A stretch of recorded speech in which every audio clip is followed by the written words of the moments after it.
I'm amazed that this many people want to know about my years of preaching, but I certainly appreciate the opportunity. I just want you to know that I did not volunteer for this. Some years ago, wisely or unwisely, I decided that I was going to undertake whatever I was asked to do, and they asked me to do it. Then if I fall on my face, why, it's not my fault, it's the folks that asked me. So you can get after the lectureship planners if you find yourself just bored by what I'm going to tell you about my years of preaching. My first thought was to begin with this picture, church building in Tryon, Georgia. But then I thought that's not really where it began. It began with my father and mother. And I tried to think what to say about them until I heard Marty just a minute ago. They love the Lord their God with all their heart, soul, and mind, and their neighbors theirself.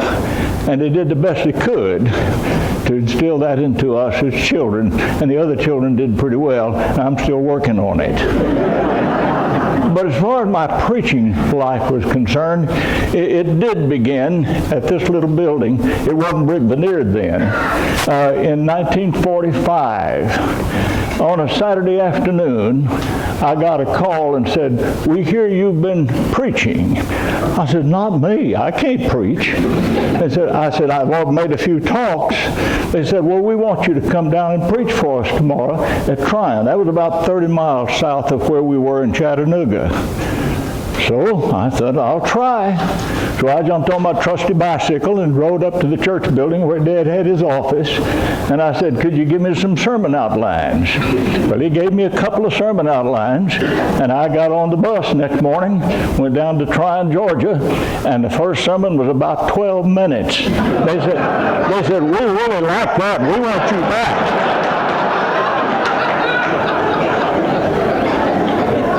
That was about the same, so they invited me back. And I went back 2 or 3 times. They were between preachers at that time, and so I was able to preach for them several times.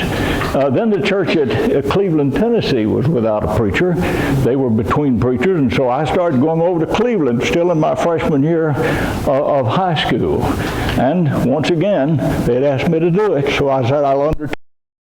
And they were kind enough to encourage me along the way. And by the time I was a sophomore in school, and then certainly a junior in high school, I had a number of opportunities for monthly appointments around Chattanooga. I've tried to think back why I had so many opportunities as young as I was. One thing, there were a lot of smaller churches around Chattanooga that didn't have any regular preacher. A second thing was that most of them were made up of farmers or factory workers, and consequently, they didn't feel comfortable preaching. And so they needed to import preachers. And furthermore, it was long toward the end of the Second World War, and there was a terrible manpower shortage. So they had to call a boy to do a man's job, and that gave me opportunities that many young men my age would never have had. It came time to go to college, and I went to David Lipscomb. I would have preferred to go to Freed-Hardeman, but due to the fact that this was closer to Chattanooga, and I had those preaching appointments, I didn't want to give them up. And so I went and I would go back down to Chattanooga nearly every Sunday and preach. Sophomore year, I was able to preach in South Pittsburgh, Tennessee, every Sunday. I went down to Chattanooga and stayed with my parents there, and then on to South Pittsburgh. The best thing that came out of David Lipscomb College was at the sophomore banquet when I had my first date with a beautiful young lady over there on your left, my right, who from Lebanon, Tennessee. And the better I knew her, the more I loved her, the more I wanted to get married one of those days. But of course, it was something that was not really possible at that time. During my junior year in college, I went down to North Birmingham each weekend. By this time, my parents were there, and for about 4 months, they were between preachers. I went down every weekend and preached for the church in North Birmingham. In the fall of that year, I had an opportunity to preach in Buffalo Valley, Tennessee. that took me through Lebanon, where Kenita lived, so I could stop off many times and eat breakfast with them there. Her mother was a wonderful cook, and they said they had a tradition of beefsteak every Sunday morning. And I like that very much. After we got married, I never saw any more beefsteak.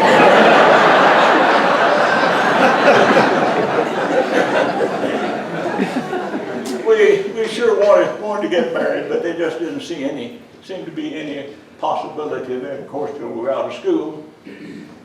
But Howland Arnold was older than I, and he was working at Green Street, and he was a senior. And he came around to me toward the end of my junior year, said, "Where are you going to preach next year?" I said, "I don't have any idea." He said, "Well, I'm going to be leaving Green Street, and I sure would like for you to come preach at Green Street." I said, "Wow, right here in town? That'd be great. I'd really like to do that. Tell them I'm available." He said, "But there's just one problem." I said, "What's that?" He said, "They want a married man." I said,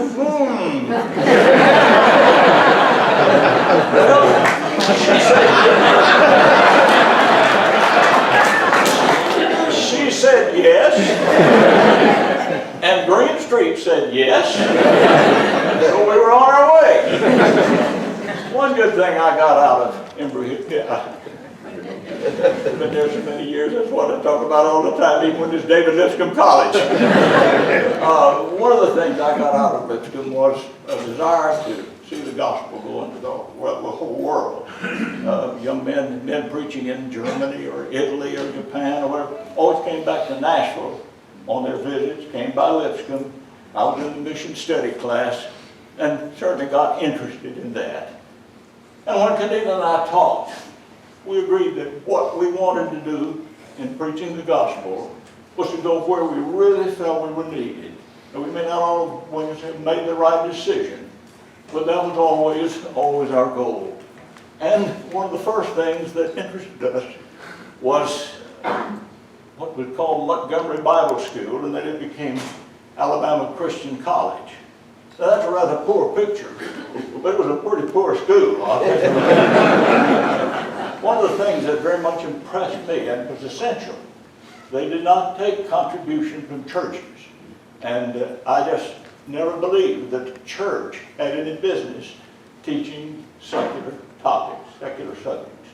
And so we went. Another thing was they would take any student that wanted to come and never turned anybody down for a lack of funds. Now, they offered us $100 a month when they could pay it. A lot of the time they couldn't pay it, but anyway, that was the offer.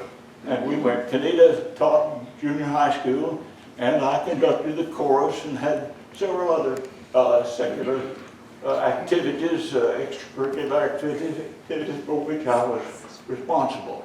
During this time, I preached 30 miles south of Montgomery at the Highland Home Church and enjoyed it very much, but my preaching was deteriorating terribly.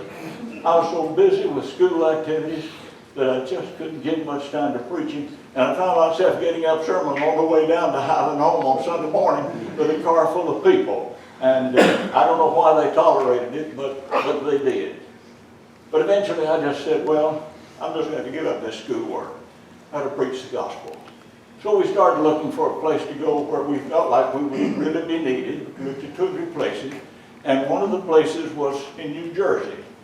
It's a new congregation just starting. They had bought this building with the Presbyterians for about $6,000, I believe. And we moved in there to work with them for about 3 years. It was a good work. It was a good opportunity for us.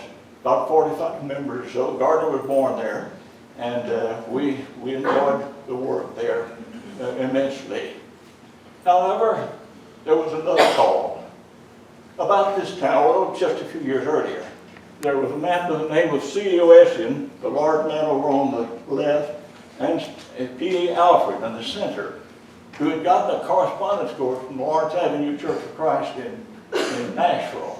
And they had baptized one another, started preaching, and established a number of congregations. Lawrence Avenue sent a brother over there, and then a second brother. And when Lucian Palmer, the second one, decided to come home, they contacted us and asked if we would go. Well, we were ready to go. And so we went to Nigeria for 2 years. Our primary work when we went there was training young preachers in a school of training that I later would not have approved. But we did a lot of good. We had about 60 men in the course, and this was a graduating class from one of the efforts. And during that time, we of course were out preaching, going out every Sunday. By the time we got there were about 300 congregations. They all wanted the American preacher there on Sunday. So what we'd do is try to make 4 or 5 different places on Sunday. And here we had young men with their bicycles, and we dropped them off at various places so they could preach in other places where we were going. So it was a great work. I just mentioned something. You didn't go back and forth.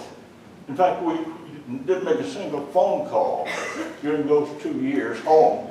And I remember waking up on occasions, and I was sleeping rather, dreaming I'm at home. And I thought, how am I ever going to explain this to the brethren? Where am I going to get the money to go back to my family? You were there when you signed up for 2 years, you were there for 2 years, and that's really what the government recommended. Toward the end of our stay, we got a call to come over and visit a man in Ghana, about 1,000 miles drive. And as far as I know, this is the first sermon preached in Ghana, calling for a restoration of New Testament Christianity. There are now more than 1,000 churches there, not very large. I don't take any credit for that. It was just my privilege to preach, as far as we know, the first sermon calling for that in Ghana. When we came home, things had changed considerably. Leaving Nigeria, we came to the States.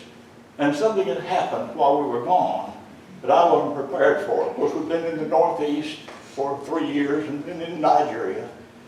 And just before we left, this is the picture of the lectureship speakers at Alabama Christian in Montgomery. And you'll recognize some of the men who were strongest supporters of institutionalism. E.R. Harper up there in the top row, he was speaker for the Cover of Truth. And John D. Lewis is in the center of the second row. He was one of the chief opponents. Now, at this time, just before we left, they were still together on the same lectureship program, and there was no real complete separation. But by the time we got back, there had been a complete separation. And when I started visiting churches, the first thing they wanted to know, are you for the orphan home or are you against it? Are you for the sponsoring church or are you against it? I didn't know, really. I knew I didn't believe churches ought to support college, but there's some other things I just didn't know. And I said, I just cannot preach for or against those things with any confidence at all, because I don't have any conviction. Well, the Lord opened the door for me. The church in Lawrenceburg, Tennessee, had 4 elders. They were supporting a preacher in Camden, South Carolina. And he was leaving, and they were divided, those 4 elders, on the institutional issues. They didn't dare ask me what I believed. It was an Acts 23 situation, I suppose. So I didn't commit myself either way, and I went to Camden to preach for 2 years. That meant I could study without commitment and determine what I believed was right. And I determined what I now believe is right, began preaching it, and began teaching it. In the meantime, Brother Lester did this camp. Well, I'll just mention one other thing. We established a little church in Bethune, South Carolina. I held a 4-week tent meeting, baptized some people, and we got the church started about 25 miles away from Camden. But Brother Disselkamp had gone into the western region of Nigeria, intending to try to avoid some of the mistakes that had been made in the eastern region. And he put out an appeal for us to come, and so we came, and we're delighted to see this little group out on the dock after we had been on the freighter for about 4 weeks. It was a delight indeed to see them. The trip on the freighter was a wonderful experience. I just wouldn't want it again. I worked in Nigeria this time was considerably different. This time we were in the slums of Lagos. Brother Discipline was there every night, and I went most nights. We'd go down and find some place there to park a pickup truck, and if we got parked and set up a loudspeaker or something, by the time we got everything set up, there'd be 40 or 50 people standing around. They didn't have, the time was so crowded, they wanted to get out of the apartments and go somewhere, so they were out walking the streets. And we'd preach for 30, 40 minutes, and they'd start asking questions, and very often we would end by baptizing someone, or several people maybe. We went into new communities, and we'd go for 4 or 5 weeks preaching every Saturday night or every Friday night, and baptize enough people to start a church. One of my favorites was the church in Mushin, in a very, very poor, illiterate area, but we established a church there and met in a market hall that we were able to rent. Well, while we were there, we had some wonderful experiences associated with the Keys, which went off real quiet, but the Earnhardts were coming when we left, and the last week we were there, Paul and Wilma were with us and formed a relationship that has existed now all that time, a very close relationship. North Birmingham had been supporting us there, and when we'd been there only 6 months, they wrote on if we'd return to work with them 18 months later. Well, it wasn't exactly what we had in mind, a large church in a large city where a lot of churches existed, but we hesitated to say no. And so we came back to North Birmingham and spent 4 wonderful years. It was good for the family by this time to be in a mature church. And we were blessed to form relationships and family ties that have existed all through the years at North Birmingham. But after 4 years, we had a call from East Side Church in Athens. They were going to wait for 9 months. In fact, that was the plan. Brother Binkley was leaving. And it seemed to offer some opportunities there for the family, as well as for the preaching on the radio and a few other things. It seemed to be challenging and a good opportunity. But in the meantime, Brother Harris Dark called and said, would you move to Australia? He had been there 7 years earlier and converted some people. I said, no, Brother Dark, I can't move to Australia. Well, a little bit later he called and said, could you go and spend 3 months? I said, well, no, you just go yourself for 3 months. Well, I called my wife and she said, well, if that's what you need to do, do it. And we called the children together, and I think that's an important thing. Sometimes children resent what their parents do, but a lot of it depends on the attitude of the wife and bringing the children into the decision-making process. And the older children, one of them, all of them are here this morning, incidentally, the older child said, well, I'll have to take care of the little ones. You go on, Dad, we'll take care of things. And so I went for 3 months and left my wife with 5 children in Birmingham. The church in North Birmingham said, you can leave 2 months earlier. We'll let the family stay in the preacher's house. And the East Side said, you can wait for an extra month to come. And so we did. I went through Japan by the request of one of the churches supporting Brother Nichols there, and then to Australia, where I worked with Rolly and Nancy McDowell. Rolly was being supported by churches in various view, actually, and needed to make up his mind about some things, and I studied with him, and he became a very useful evangelist there. With Beth Rockhampton, and we had a booth at what they called the agricultural shed, and which was just a state fair practically, and I enjoyed that association, not only with Rockhampton, with some other churches in the area where I was privileged to preach. And I accomplished very little, but Robert Hartrider and some other brethren came following and accomplished a lot of good. But it was back to East Side then, and this is the family pretty well. When we first got to East Side, this is the family Kenita kept for those 3 months while I was gone to Australia. And it was a blessing to have the Bible school there, again, not supported by churches, and it was a blessing for 8 years. to have our children there in the Bible school. Church supported men in various parts of the world, and that was a matter of great satisfaction and to us. But then a call came from Embry Hills in Atlanta, and I'd been concerned about Atlanta for a long time, for so many of the churches there had gone the aggressive route, and so it seemed good to go to Atlanta and do what I could. And Brother David Tant, who's here this morning, he's in Florida, they'd done a good work there, and when they left, they invited us to come, and we went to Embry Hills and spent 3 years working with the church there. One of the experiences was to get acquainted with Martin Broadwell, Marty's father. And he traveled around all over the world in his business, started visiting churches, and encouraged me to visit those churches as well, and even paved my way. In fact, he made a trip to South Africa, and he said, "So I want you to go through South Africa too." So he paid for my ticket, and I went to South Africa. And these are some of the preachers that were there, some of my real heroes who had worked in South Africa.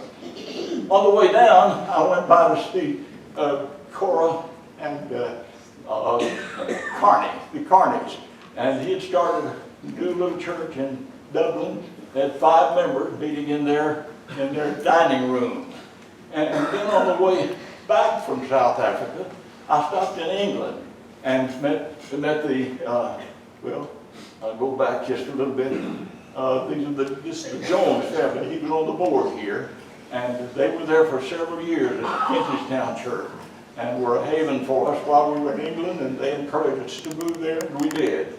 The Daniel family down at Tunbridge Wells had been special friends and supporters of a brother that we had sent from East Side to preach there, and so we wanted to go back there. Fred Milton had been that preacher, and they worshiped with the Tunbridge Wells Church.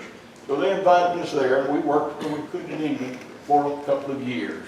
We got ready to leave England. Phil Moore wanted to come to England. He was preaching in Romulus, Michigan. So we said, well, we just swap. So we came to England, and we went to Romulus and spent 3 years in Romulus, and felt that it was a very rewarding work, because the church in Michigan is really very, very weak, and we felt needed. But then a call came from Embry Hills to come back, and we decided to go back to Embry Hills. And I know what you're thinking exactly, but it can snow in Atlanta.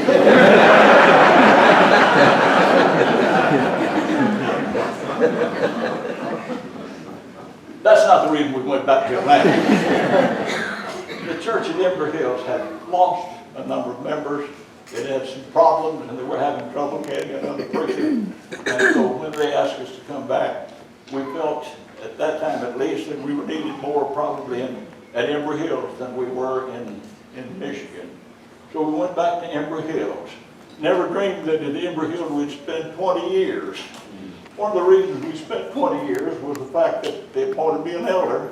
Whenever I'd think about leaving, I'd think, well, they could replace a preacher, but an elder leaving, under the circumstances, would be rather a handicap to the church.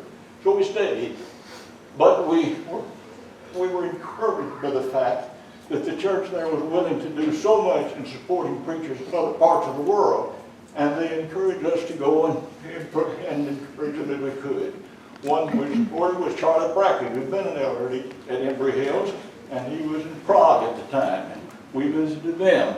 We visited the Bynums in Brno. I told them I was going to show their picture, but you can hardly make them out. That's a Bynum, in case you need to know. And you know these folks, Kerry Keenan, and I believe Kerry's here, that we visited in Romania. And it was my privilege also to visit the islands and various places to visit and see those people.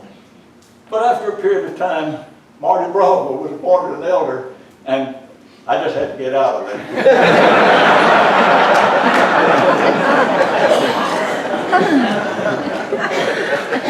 What I thought was, now that the crisis is past, with Marty as an elder, they don't need me that badly, and that proved to be the case. But I've been concerned about the work in New York, and that's where we went. But in the meantime, I don't want to miss these two possibilities. We had a camp that I started. I had never been happy because I had not been able to encourage young men to develop as preachers. We supported a lot of men, but we hadn't developed any. And so it occurred to me I could get some help. We started a camp, and after a couple of years of a Bible training camp, it wasn't a play camp. We had a little play, but mainly with Bible teaching, and song leading, and making talks for a week. We had over 100 that were there, and since that time we started a girls' camp. They weren't preaching, but they were learning. and then actually 4 others have been started. There are about 6 of these camps, emphasizing Christian training and Christian development.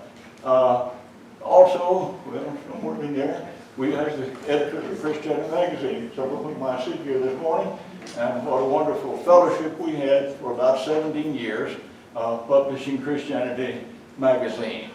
But as I said a moment ago, we were very concerned about the work in New York. And Brother Tom Beeler had started a little work some years earlier, and when he decided to leave, we felt we were free to go since Marty was on line with the other elders at Embry Hills. And so we went, and at first they were meeting in this little karate school down there on the corner, and about 20 would have been a very good Sunday. We would have been happy to have them. But after a few months, some circumstances I'll not describe, we went down the street, 6 blocks, and found this place. Now, that doesn't belong to the church. In fact, where we meet, we go in the basement to go to the meeting place, and it's just Sunday morning and Tuesday night. But it proved to be a good place. They still meet at 103rd and Amsterdam. After we'd been there about a year and a half, Don Canyon Bunting came. They're here this morning. And what a wonderful work they've done there. After a year and a half, we felt we were needed over at Fairlawn. They didn't have a preacher. And I said, well, we'll come and work with you till we can find somebody. And Joe Works came along with his family. They were planning to go to Brazil. Had been turned down, so they came and relieved us in Fairlawn. And I'm just going to make this statement. I think the greatest contribution I've made to any work where I've ever been was getting some good man to follow me. Joe and Don have done a wonderful work in New York and in Fairlawn, New Jersey. Well, when we got ready, when Joe took my place, at my encouragement, I will hasten to say, I had no place to preach in the north. I wrote a couple of churches down south, including Embry Hills, and said, would you support us to continue the work in the northeast? And they said, well, yes, Embry Hill wrote, we'll support you. But why don't you just come back down here, and we'll send you up there where your heart is anytime you want to go. So we came back to Embry Hill, and strangely enough, been there for about 9 years. David Tadd asked me some time ago, do they let you preach? I said, well, I make the schedule, so I preach whenever I want to. You understand how we want Marty to preach rather often, and we have some other good workers there. Ben Hall, no relationship, Philip Shoemake, and we pass the preaching around. If you're lucky, you get there when Marty's preaching, but if you're not, you get there when I'm preaching. But we have a remarkable rotation of preachers there, all of us working together in harmony, love, and appreciation for one another. I want to emphasize the support of my family. One of the reasons we certainly came back to Atlanta was we had 3 daughters there, 3 fine sons-in-law, and though the other 2 daughters the daughter and son are in other places, the in-laws always have pitched in and done wonderful support, just as have the churches where we've worked. And I often am aware of the fact that anything I've accomplished is to the credit of those who have supported me and made possible that work that I never could have done any other way. Well, what are some lessons we've learned? I'm going to talk for just a moment about the changes in technology. I think that most of you realize there have been changes in our visual aid. We started with bed sheets, put the whole room on the bed sheet. I didn't like that because it gave it all away at the same time. Then we went with black boards and then green boards and then white boards. I didn't like them because the little markers were always out of ink. and my writing was not too good, especially as I was talking. But then I tried flannel board, but the wind had come to blow all the things off the flannel board. And then we got overhead projectors, which I was so glad to see, and then PowerPoint. And somebody said, I'm amazed at the person who's using, so old as you are, using PowerPoint. I said, I've been looking for that all my life.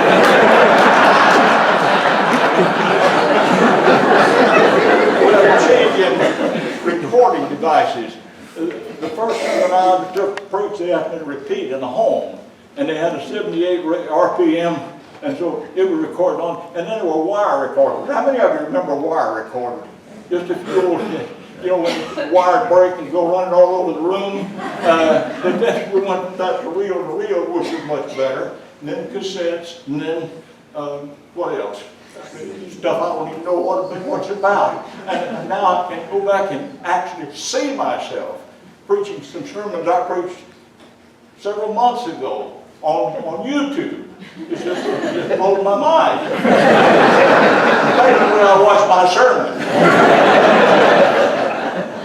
Then evangelistic methods.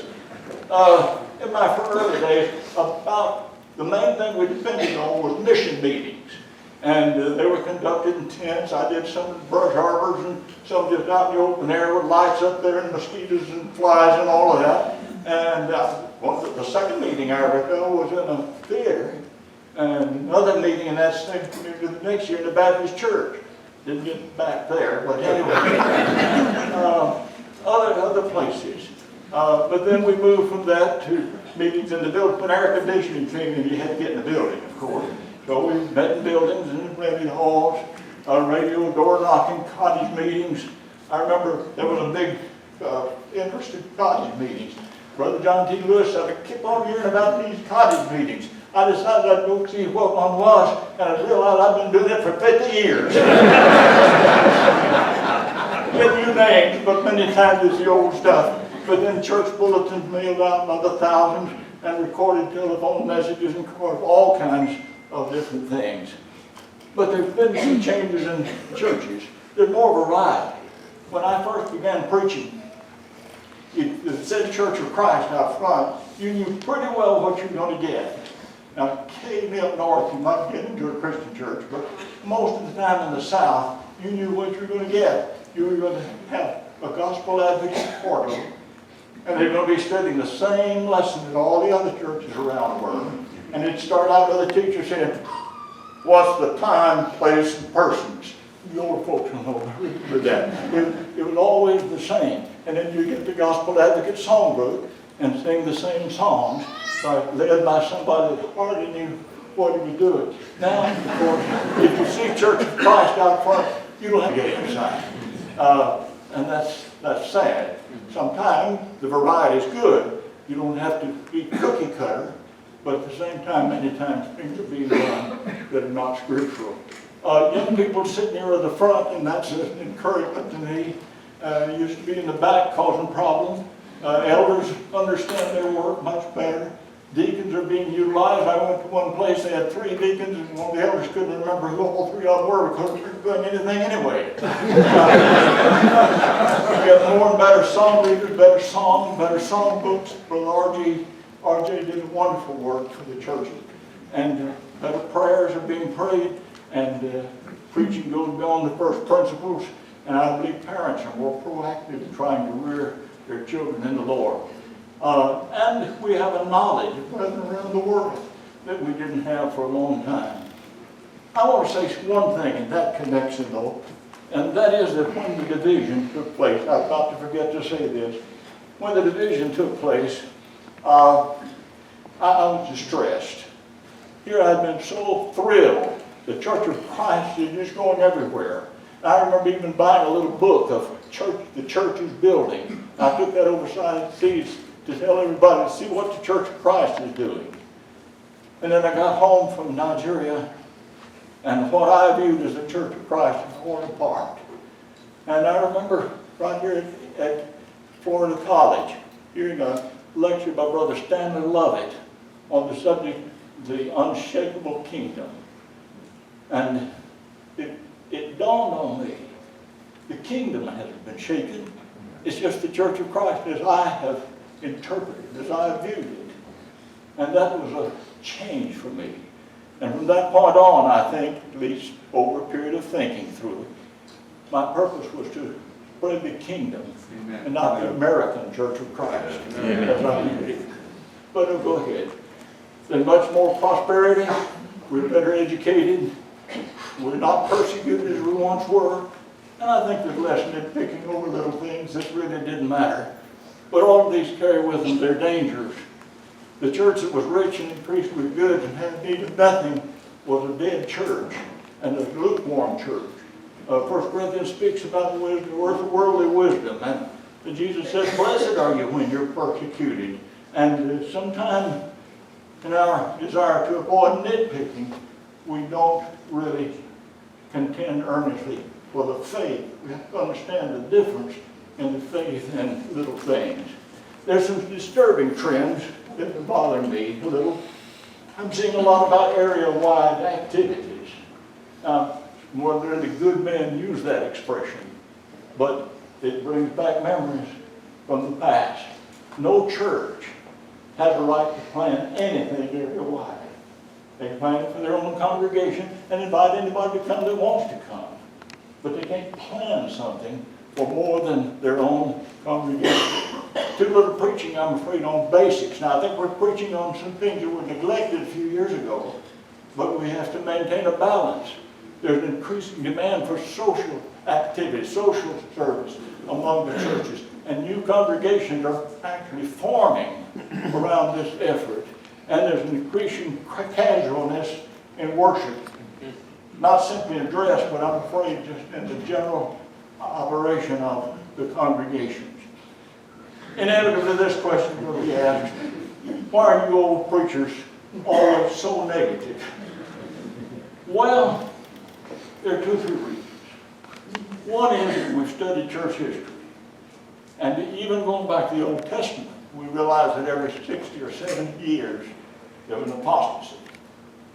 Think of the changes that took place in Pentecost for about 60 to 70 years until those letters were sent to the 7 churches in Asia. And over the period of time the churches of Christ have been in the United States, think about the fact that every 60 to 70 years there's been a major apostasy. And we're about that point. We're about that point. In addition, these conditions that I see and mentioned are some of the very conditions that seem to encourage apostasy and division and separation. We've been burned. You remember that little school I went to because they didn't accept church contributions? Well, while I was there, they accepted a $10,000 contribution from the Central Church in Nashville, Tennessee. I got some of the money. I didn't know where it came from, but later on, I learned that I had been betrayed. And then you remember that little church where I preached in Nashville.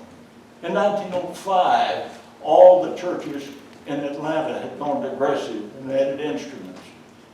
But the Green Street Church sent F.W. Smith to Atlanta, held a 4-week tent meeting, and this was the beginning of the West End Church, first effort in Atlanta that rejected digression.